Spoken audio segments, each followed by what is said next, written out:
और लोहिया ने कहा था जब सड़कें सुनसान हो जाती है तो संसद आवारा हो जाती है। कोरोना काल में सड़कें सुनसान पड़ी हुई थी, सब अपने घरों में कहते तो इन्होंने चोरी के रास्ते इन बिलों के लाने का काम किया, पूरे देश को बेचने का काम किया। मोदी जी कहते थे कि हम हवाई चप्पल वाले को हवाई जहाज की यात्रा कराएंगे, लेकिन उन्हें गरीब आदमी की हवाई चप्पल तक का निकाले। एक नौजवान हूँ, लगातार 27 नवंबर से आंदोलन में शामिल हूँ। ये आंदोलन किसान आंदोलन नहीं है, ये आजादी का आंदोलन है।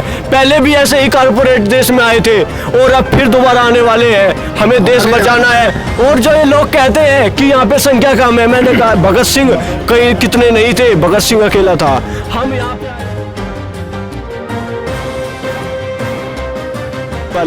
अभिजीत भाई कहाँ से? मैं मुजफ्फरनगर से हूँ। ये बताइए कि पिछले लगभग 3 महीने से यहाँ पे आंदोलन चल रहा है, बल्कि ज़्यादा है, 3.5 महीने हो चुके हैं। ये बताइए मोदी सरकार आने के बाद कृषि को लेके क्या नुकसान हुआ किसानों को? देखिए, हमारा देश कृषि प्रधान है, लेकिन जो यहाँ की जीडीपी है वो सबसे ज़्यादा कृषि से प्रभावित है।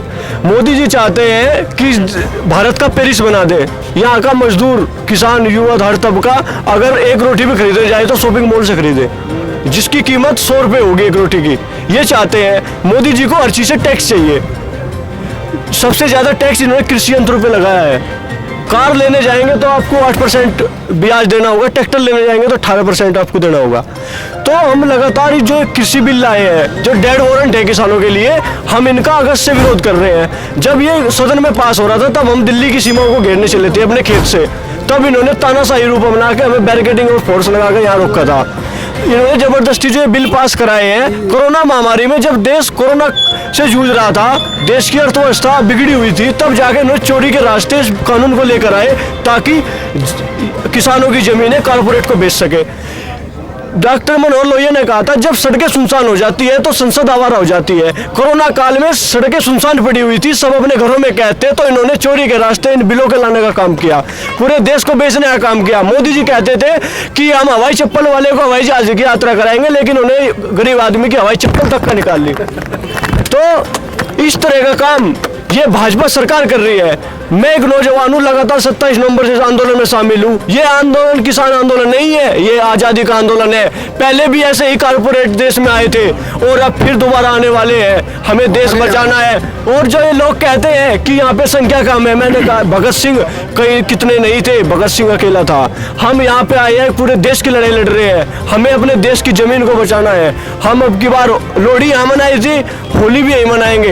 होली तो तैयारी है होली की तैयारी कुछ नहीं है। मोदी जी खेल रहे हैं हमारे साथ खून की होली। लगातार किसान शहीद हो रहे हैं, सड़कों पर किसान मर रहे हैं। खून की होली मोदी जी ने खेली है। हम अपने गांव से मिट्टी और अपना जल लेकर आए हैं। जब हमें अपने गांव की याद आती है तो अपनी मिट्टी देख लेते हैं। हम अगर होली खेलेंगे तो अपनी खेत की मिट्टी से होली खेलेंगे, क्योंकि हमें उसमें रहते हैं, हम जमीन से पैदा हुए हैं। लेकिन मोदी कुछ चंद लोगों को फायदा पहुंचाने के चक्कर में पूरे देश को गुलामी की ओर ले जा रहा है। मैं मोदी जी से कहना चाहता हूं, जो आज नौजवान इस किसान आंदोलन में शामिल है, ये उसके भविष्य का आंदोलन है, ये आने वाली पीढ़ी का आंदोलन है, नस्ल का आंदोलन है, फसल का आंदोलन है। मोदी जी सुधर जाओ, नहीं से अब तक तो हमने कानून वापसी की बात की है, अब जिस दिन कुर्सी वापसी की बात करेंगे उस दिन तुम्हारा क्या होगा। पूरा देश में आंदोलन होगा। आज किसान देश सड़क पर है, कल बैंक सड़क पर होंगे, सब कर्मचारी, पूरा रेलवे, सब वो तो किसानों के साथ है। किसानों की भलाई के लिए बिल लेके आए हैं। कहाँ है किसानों की भलाई? कोई बता दे। पहला है कि कोई अपनी फसल कहीं भी बेच सकता है, मोदी ने जगह नहीं बताई। मंडी में बेचनी, सड़क पर बेचनी, कहाँ बेचनी है। दूसरा एमएसपी थी है और रहेगी। एमएसपी मोदी जी कहते हैं एमएसपी थी है, रहेगी, तो अब की बार फसल सीधी संसद भवन में बेची जाएगी। उसमें सुनो, 2 लाइन का कानून क्यों नहीं बना देते आप? उसमें कानून, एमएसपी में कानून बना दो, कानून के दायरे में से। सिलेंडर गैस कितनी महंगी? आप एमएसपी पर कानून बना दो। हम अपनी फसल अपने क्षेत्रों में बेचेंगे, मंडी में बेचेंगे। आप मंडी खत्म करना चाहते हो? मंडी से कितने विकास कार्य होते हैं मंडी समिति से? पंजाब में जाके देख लो, पूरा बजट एक तरफ और मंडी समिति का बजट एक तरफ, जो पूरे पंजाब में विकास कार्य करता है मंडी समिति। तो मैं कहना चाहता हूँ, जिस तरह तुमने कानून में असीमित भंडारण का खोला है, कोई भी अपना पैन व्यापारी आए, पैन कार्ड लगाए और खूब भंडारण करे। किसान भंडारण नहीं कर सकता। किसान तो अपनी फसल को पैदा होने की वेट करता है और उसके बाद तुरंत अपना। सरकार का तर्क ये है कि किसानों को बहुत सारे अल्टरनेटिव मिलेंगे अपनी फसल को बेचने के। कहाँ बेचेंगे? बेचने की जगह तो नहीं बताई। मंडी कहाँ खुलेंगी वहाँ फसल बेचने? अरे मंडी कहाँ है? मंडी तो उन्होंने खत्म ही कर दी। खुली जाएंगी ना। कहाँ खोली जाएगी मंडी? यही बंद होने वाली है। मंडी में जाड़े लग गए, मंडी की आप हालत जाके देख लो क्या हो रही है मंडी की। एक देश एक मार्केट की बात हुई है कि किसान अपने फसल को कहीं भी जाके बेचेगा, भारत में कहीं भी जाके बेच सकता है। कहाँ ले मेरी बात सुनो, मेरे पास 5 क्विंटल गेहूं है। हमारे उत्तर प्रदेश में मैं मान लिया व्यापारी आया बाहर से, उसने कहा कि मैं 1400 रुपये लूंगा, हमारी लागत आ रही 2000 रुपये की, तो हम उसे क्यों बेचेंगे 1400 में। हरियाणा में मान लिया 1800 रुपये का रेट है, हरियाणा का मुख्यमंत्री कहता है कि मैं दूसरे राज्य का ट्रक नहीं घुसने दूंगा। मध्य प्रदेश का शिवराज सिंह चौहान कहता है मैं ट्रक सीज कर दूंगा अगर दूसरे प्रदेश का ट्रक आया। तो हम कहाँ पर लेके जाएंगे 5 क्विंटल? पश्चिम बंगाल लेके जाएंगे, इतना तो हमारा किराया लग जाएगा। उससे ज्यादा तो मोदी जी किसान को MSP उसके खेत में चाहिए, अपनी फसल का मालिक है किसान, उसे अपने खेत में MSP चाहिए, ठीक है। इसे बरगलाने की कोशिश ना करो किसानों को बिल्कुल भी, जिस तरह तुम किसानों को तोड़ने का काम कर रहे हो। आप बताइए, सरकार बोल रही है एक देश एक बाजार, और सरकार यही बोल रही है कि कृषि बिल की वजह से किसानों को अपनी फसल के बेचने के लिए बहुत सारे विकल्प मिलेंगे। हम किसानों को विकल्प दे रहे हैं, ये विकल्प देने का कानून है, विकल्प लेने का कानून नहीं है। आपका क्या कहना है इसमें? कहाँ विकल्प, कौन सा विकल्प किस ढंग से देगी? देखो जी, कारपोरेट मंडियाँ खोल के, कॉर्पोरेट मंडियाँ खोल करके प्राइवेट कॉर्पोरेट की प्राइवेट हुई मंडी है, तो जब सरकारी मंडियाँ बन जाएगी वहाँ पर तो 1 कुंटल धान और 1 कुंटल गेहूं पे 164 या 180 रुपये के तक का टैक्स लेते हैं व्यापारी से, लेने वाले से। बाहर जो मंडी लगेगी वो फ्री होगी। अब हम वहाँ पर, हमारे बिलासपुर का मैं रहने वाला हूँ, रामपुर के अंदर डिस्ट्रिक्ट का, वहाँ पर ऐसे ही बाहर बैठे हुए आढ़तियों ने खरीद करी है और मंडी के अंदर से उन्होंने 10, 20, 50 रुपये तक फालतू दे करके फसल तोला करके बेच करके वो फुर हो गए। अब उनको ढूंढो, पेमेंट नहीं दे रहे हैं। और इसी प्रकार से ये होगा, ये लोग हमें 50-100 रुपया जब फालतू करके देंगे तो हम किसान कहाँ जाएगा, इसके पास जाएगा और जा करके वहाँ हम उसको दे देंगे। 1 या 2 साल के अंदर में जो सरकारी मंडी है, क्योंकि यहाँ टैक्स फ्री है, 200 रुपया लगभग टैक्स देना पड़ता है व्यापारी को, जो खरीदता है वो इनको मिल रहा है, वो 100 रुपये हमें दे देंगे, 100 रुपये जेब में डाल लेंगे और सरकारी मंडियाँ बंद हो जाएंगी और ये उसके बाद में उसे बंद कर देंगे। और MST तो है ही नहीं, MST तो उस पर गारंटी तो है ही नहीं ना। अब पिछले 2 साल से गेहूं का रेट नहीं बढ़ा, पिछले 4 साल के गन्ने का रेट नहीं बढ़ा, और यूरिया और DAP जिसे हम लोग इस्तेमाल करते हैं, इन 10 दिन के अंदर में सीधे 500 रुपया बढ़ा, 200 रुपया एक दिन बढ़ा और 300 आज बढ़ गया, सुबह रात 500 रुपया बढ़ गया।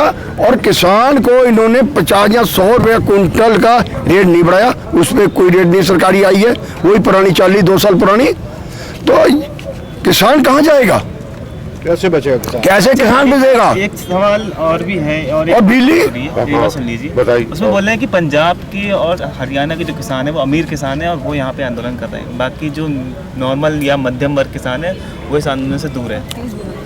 मतलब पंजाब और हरियाणा के अमीर किसान कहाँ से आगे? सबसे ज्यादा मौतें जो हैं पंजाब में हुई हैं। आत्महत्या कहाँ हो रही है? आज भी वहाँ हो रही है, अभी और देशों में तो और प्रदेशों में तो नहीं हो रही उतनी। वो यदि अमीर हैं, दिखने के अमीर हैं, वो अपनी संस्कृति होती है। मैं आपको दिख रहा हूँ कि अच्छा खासा लग रहा हूँ, पर मेरे ऊपर मेरे सिर के बाल कम है, उससे ज्यादा कर्जा है, ज्यादा है, तो आपको मैं खाली जोड़ापन से अमीर दिखाई दे रहा हूँ। बैंकों में जाके देख लो, कहीं भी अंगूठा है, जहाँ आप कहोगे तो और लगा के हम ले लेंगे। हम लोग तो कर्जमंद हैं। एक दिन यही होगा कि हम लोग वो पैसा नहीं वापस करेंगे, तो यही होगा कि सरकार जहाँ उधर बैंक वाले आएंगे, लोग हम लाज लस्या से गाँव की एक दिन लटक जाएंगे। अच्छा, अभी चल के माफ कुछ सालों में इन्होंने उद्योगपतियों के कर्ज माफ कर दिए हैं, अरबों रुपए के। अरबों रुपए जी। हाँ, तो इसमें किसानों का कर्ज लेने में क्यों नहीं माफ कर रहा? किसानों के आपके सामने ही किसान तो इसलिए जब वोटें मांगता है तब कहता है मैं किसानों का कर्ज माफ करूंगा, और जब वोट उनको हम लोगों ने सबने वोट दिया, हम लोग गुनाहगार हैं, बनाया हमने, हम लोग गुनाहगार हैं जो आज हम भर रहे हैं। हम लोगों ने इसको चढ़ बढ़ के झूठी अलग से वोटें दी हैं। अच्छे दिनों में लोग मरे हुए लोगों के नाम किसको वोटें डाल दी हैं अच्छे दिन कि हमारे अच्छे दिन आए, लोन खत्म करेगा, हमें अच्छे दिन लाएगा। आज हमारे अच्छे दिन हैं कि हम लोग पिछले 5 महीने से सड़कों पे पड़े हुए हैं, हमारे बच्चे घरों में हैं, और RS के गुंडे हमारे गाँव में जाते हैं, सरदारों के यहाँ डेरे खास तौर पर उनको टारगेट बनाते हैं और 2-4 पत्थर मारते हैं, 2-4 फायर करते हैं, डाकू आ गए, आगे कीजिए। और लूट भी ले रहे हैं कि ये बॉर्डर छोड़ दें और वहाँ चले जाएं। उधर हमारे बाल बच्चे जो हैं वो रात सोते बैठ के निकालते हैं और हमें वहाँ की ज़्यादा फिक्र रहती है और यहाँ पर भी हम अपने बैठे हुए हैं। क्यों कि यहाँ भी हमारी जीने मरने का सवाल है। तो जमीन ही रहेगी तो करेंगे क्या? खेती कहाँ करेंगे जब जमीन ही नहीं रहेगी हमारे पास? तो हम तो यहाँ लड़ेंगे, वहाँ भी मरना है और यहाँ भी मरना है। या यहाँ मार दे, गोली मार के जहाँ हम मर जाएंगे, मरना ही मरना है। ये सरकार मारेगी जरूर। जब तक बिल वापसी नहीं तब तक घर वापसी नहीं। घर वापसी जब तक बिल्कुल बिल्कुल जब तक ये बिल वापस नहीं हो गए हम लोग घर वापस ले जाएंगे। आप लोग बुजुर्ग हैं तो आपको भी दिक्कत नहीं हो रही यहाँ रहते हुए? नहीं देखिए दिक्कत क्या है, दिक्कत तो घर में भी है, लेकिन अगर देखो जो सबसे बड़ा घर में होगा ना उसको परिवार की सबसे ज्यादा फिक्र होती है। तो ये जमीन जाने की सबसे ज्यादा फिक्र हमें ही है, बुजुर्गों को। इसलिए बुजुर्ग जो यहाँ रहेगा, घर वाले जब कहते हैं कुछ काम भी तो करना है, हम लोगों के लिए कहते हैं कम से कम घर, हमारे बच्चे भी ये कहते हैं कि जब तक वहाँ आंदोलन चल रहा है तब तक आप वहीं रहो, यहाँ के पीछे की चिंता मत करो, चाहे हमारी फसल कम हो बढ़ती हो, लेकिन फिर भी आप वहीं रहो। इसलिए हमें घर की चिंता तो है, लेकिन सबसे ज़्यादा चिंता यहाँ की है। मोदी की वजह से ये सब चिंता हो रही है। हम 30 नवंबर से हम यहाँ हैं, हम लोग 30 नवंबर से हैं, ये 4 महीने करीब होने जा रहे हैं। 4 महीने में ये देखिए यहाँ हर बात, और मोदी की क्या बात है, मोदी की तो अभी परसों भी कह रहे हैं कि बिल अच्छे। ये बताइए जिसके लिए चीज दे रही है, आपको ये कैमरा एक बेचना है, मुझसे कहता है कि तुम ले लो, क्या कोई जबरदस्ती ले लेगा? कोई लेता है? उसको पसंद होगा तब तो लेगा, हम लोगों को नहीं पसंद है। और एक बात है, पहले हम लोगों को समझते थे कि ये सब अनपढ़ है, ये है, इनको पता नहीं। अब हमारे बच्चे भी IAS और IPS हैं, हमारे बच्चे भी जो IPS है वो सब समझते हैं, एडवोकेट है, सब कुछ है। सब ये जितने कानून है सब किसानों ने पढ़ रखे हैं, और जिसने नहीं पढ़े वो आपसे हमसे समझ के सब बात समझ गए। नहीं पढ़े हैं तो बीजेपी के लोग और मोदी ने नहीं पढ़े, क्योंकि उसे कॉर्पोरेट घरानों ने और एक बात दिए थे। एक बात सुनिए, अब वो कहते हैं कि यहाँ आंदोलन पे भीड़ कम हो गई। इस बात का ये देखिए, जब फसल पकेगी तो किसान जाएगा। अब इन लोगों की फसल पक रही है बंगाल में, बंगाल पर ये तो सब लोग यहाँ से, यहाँ कितने नेता हैं सब वहाँ पड़े हैं, यहाँ क्यों नहीं है? क्योंकि इनकी फसल तो वहाँ पक रही है। तो जब हमारी फसल पकेगी हमें भी तो गाँव में जाना पड़ेगा। किसान भी जा रहे हैं, हमें भी है बंगाल में तो किसान भी जा रहे हैं यहाँ के किसान। हम तो इसलिए जा रहे हैं, हम तो मजबूरी को जा रहे हैं, हम तो इन्हें ढूंढने जा रहे हैं कि जहाँ ये जा रहे हैं बात इनसे करनी है, ये कहते हैं बात नहीं करते। हम तो इनको देखने जा रहे हैं, अगर आप बंगाली, हम बंगाल में तो वहीं से कर लो हमसे बात। हम तो इनको ढूंढने जा रहे हैं, हम तो इनको ढूंढने जा रहे हैं, हमें बंगाल में खेती करने नहीं जा रहे हैं। बंगाल के किसान साथ आएंगे, बंगाली किसान साथ में है, लेकिन अब यह है कहीं जहाँ इलेक्शन चल रहा है, जरा इलेक्शन निकलने दीजिए, देखिए बंगाल का कहाँ यहाँ अच्छा, मोदी तो कहता है MSP है, रहेगी, खत्म ही नहीं हुई, फिर क्यों लड़ रहे हैं? अब ये देखिए MSP है, मक्का पे MSP 1850 रुपए है।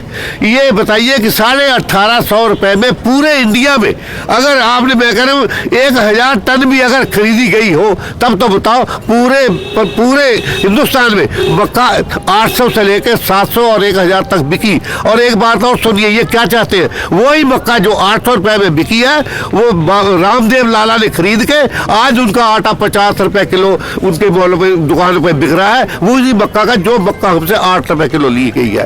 तो यही चाहते हैं ये कि हमसे 8 रुपए 10 रुपए चीज जो ले उसको पे 100 रुपए ले। और इनको देखो मॉल में आप जाओ, यही गोभी हमारे यहाँ से जाती है और धक्के खाते हैं। किसानों ने इस साल गोभी खेत में जोती है और उस जोती हुई खेत को 2 रुपए किलो में लेके ये जब उसको पैक कर देते हैं और जहाँ जाके मॉल में जाकर खरीदो 70 और 80 रुपए और 100 रुपए किलो गोभी आपको लोगों को मिल रही है। और ये चाहते हैं कॉर्पोरेट को फायदा करने का, यही इनका तरीका है। MSP आप बता रहे थे कि MSP है ना, तो फिर आप क्यों ये कर रहे हो? देखिए आपने सवाल पूछा था अभी कि किसान बंगाल क्यों गए। हम बंगाल सरकार को ढूंढने गए थे और हमें पता चला कि वहाँ पे भाजपा वालों ने घर से एक मुट्ठी चावल मांगे हैं। तो हमने कहा है वहाँ के किसानों को कि जब तुमसे एक मुट्ठी चावल लेने आए तो उनसे पूछ लेना कि चावल की MSP क्या है। हमें MSP नहीं मिली, बताना कि इस चावल पे MSP मिली या नहीं मिली। मैं कहता हूँ मोदी जी तुम झूठे थे, झूठे हो, झूठे रहोगे, तुम MSP नहीं देते। MSP की हालत इस कदर है, उत्तर प्रदेश में हम गन्ने की फसल पैदा करते हैं, लगभग 1 एकड़ में 50,000 रुपये का नुकसान किसान को होता है। किसान लगातार कर्जदार होता जा रहा है। हमें कर्जा नहीं चाहिए, हमें अपनी फसल का वाजिब दाम चाहिए। स्वामीनाथन आयोग की रिपोर्ट लागू करो, MSP पर कानून बनाओ, तब जाकर किसान खुशहाल हो सकता है। किसान को कर्जा नहीं चाहिए, अगर उसकी फसल का उसे दाम अच्छा मिलेगा तो किसान को जब जाकर देश का किसान बहाल होगा, खुशहाल होगा।